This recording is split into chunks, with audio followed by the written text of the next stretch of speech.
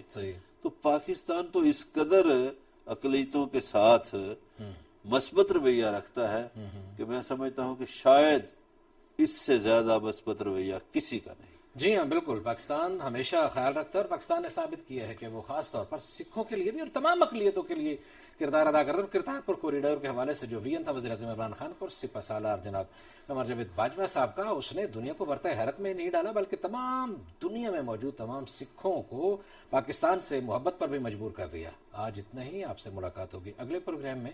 اپنا خیال رکھیے گا. اللہ نگہبان.